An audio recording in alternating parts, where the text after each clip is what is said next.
L'histoire de Wim Hof.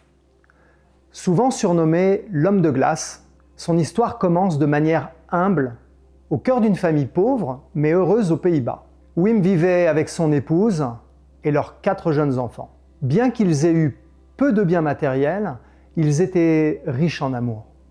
Ils partageaient des moments de joie simples, des rires éclataient dans leur petite maison, et malgré les difficultés financières, ils se sentaient comblés. Mais la vie allait leur jouer un tour cruel, un drame qui allait tout bouleverser. Le monde de Wim s'effondra du jour au lendemain. Sa femme, sa partenaire, l'amour de sa vie mit soudainement fin à ses jours. Personne n'avait vu venir ce geste dévastateur. Le choc fut brutal. Wim se retrouva seul, écrasé par la douleur et la culpabilité avec 4 enfants en bas âge à élever. Il était submergé par le désespoir. Comment continuer à vivre? Comment survivre à une telle perte? La dépression le rongeait jour après jour, ses pensées tournaient en boucle, le poids de l'absence de son épouse le paralysait. Wim tentait de survivre pour ses enfants, mais à l'intérieur, il se sentait vide, dévasté.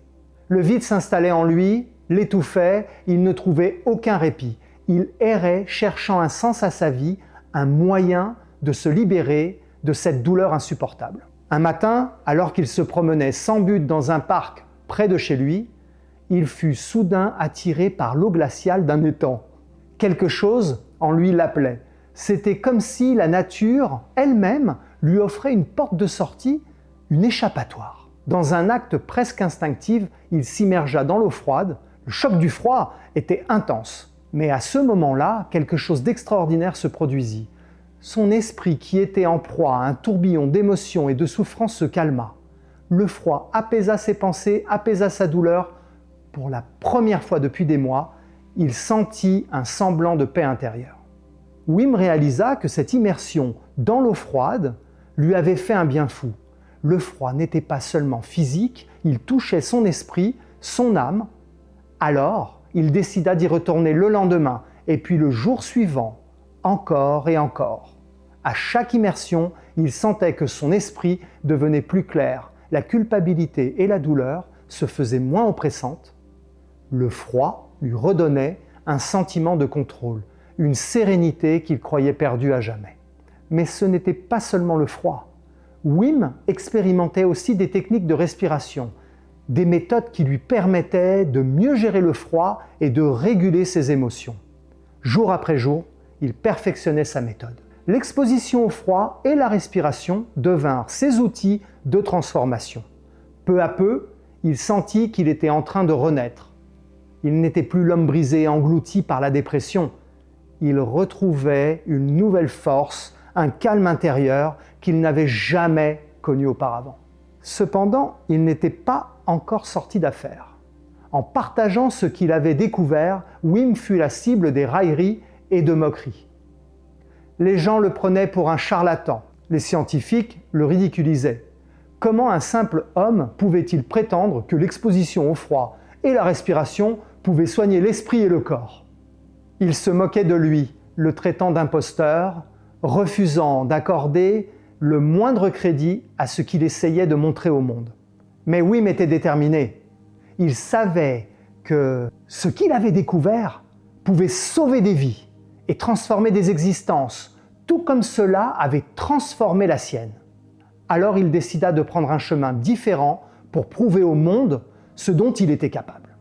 Il se lança dans une série de records du monde, des exploits physiques qui semblaient impossibles. Wim a gravi le mont Everest en short, plongé dans des bains de glace pendant des heures et couru des marathons pieds nus sur la glace en Arctique. Il accumulait les records, repoussant les limites de l'endurance humaine. À chaque record, il attirait un peu plus l'attention des médias et du grand public. Mais ses exploits avaient un coût. Lors de l'un de ces records, Wim avait failli perdre la vie. Lors d'une plongée sous la glace, il s'était perdu dans l'obscurité glaciale et avait frôlé la mort avant d'être sauvé de justesse. Ces records, il ne les faisait pas pour lui-même, mais pour prouver au monde que ce qu'il avait découvert était extraordinaire. Il voulait que le monde sache que la combinaison de la respiration et du froid pouvait non seulement apaiser l'esprit, mais aussi transformer le corps. Grâce à ses exploits, il commença à attirer l'attention de la communauté scientifique. Des chercheurs intrigués par ses capacités hors du commun décidèrent d'étudier son corps et sa méthode. L'une des études les plus célèbres eut lieu à l'université de Radboud. Wim fut injecté avec une toxique bactérienne pour tester sa capacité à contrôler son système immunitaire. Contre toute attente, il ne tomba pas malade. Cette expérience bouleversante prouva ce que Wim affirmait depuis des années. La respiration et l'exposition au froid pouvaient influencer des systèmes du corps que l'on pensait incontrôlables, comme le système immunitaire et nerveux. D'autres études suivirent, menées par des universités et des instituts prestigieux. Peu à peu, la science finit par confirmer ce que Wim savait déjà. Sa méthode fonctionnait. Aujourd'hui, la méthode Wim Hof est connue à travers le monde. Des centaines de milliers de personnes la pratiquent chaque jour. Des témoignages affluent de partout. Des gens souffrant de maladies graves, de dépression, d'anxiété, disent avoir retrouvé une meilleure qualité de vie grâce à cette méthode. Des vies ont été transformées, sauvées. Ce que Wim Hof a vécu, cette plongée dans la douleur et le désespoir, a donné naissance à une méthode qui offre un espoir nouveau à des milliers de personnes. Wim, qui aurait pu sombrer dans la dépression et le chagrin, a trouvé dans le froid et la respiration un chemin de renaissance. Il a fait face aux moqueries et aux doutes. Il a affronté la mort.